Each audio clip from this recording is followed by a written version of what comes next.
It's like dropping acid. Shit's going to go down. It's going to get weird and intense, and the mundane will suddenly become sacred or unbelievably funny.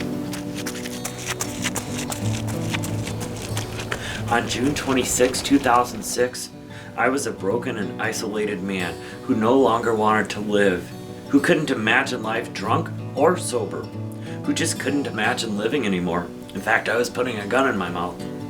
When I look back at that day, I see myself in jagged fragments, pieces of me scattered around the floor. I knew my addiction was bigger than me, and I knew there had to be something in this universe bigger than it. A guy I know described it really well when he said, when I was using it, I was always putting masks on. I didn't even want to know who I was when I was using. I didn't want to face who I was and those hard truths. When I'm out on mile 80, I pulled off every possible mask that I might possibly wear. I'm getting down to the core of who I am. So there's that sort of dichotomy too, if you will.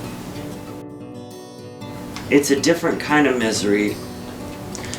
You really need to consider the difference between discomfort and pain if you want to get through it, I think.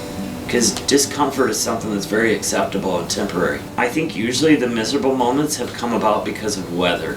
When I had been running it at the Zumbro 100 for about 24 hours and it was maybe 35 degrees and this horrible onslaught came out of the sky with hail and lightning and I ended up dropping from that race, what do they call it when you have hypothermia. I was pretty blue and my arms were just shaking.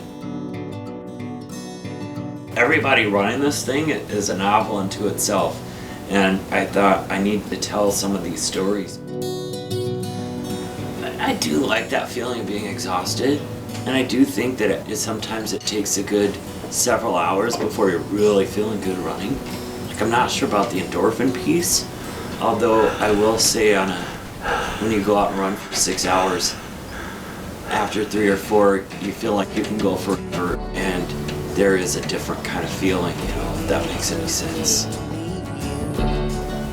An ultra is an extended prayer, an offering of gratitude to be alive, breathing, doing this thing I love, this thing I was built to do. It's not the hardest thing I've ever done, not even close. Those are things we don't want to do. Funerals, prisons, divorce, dentists.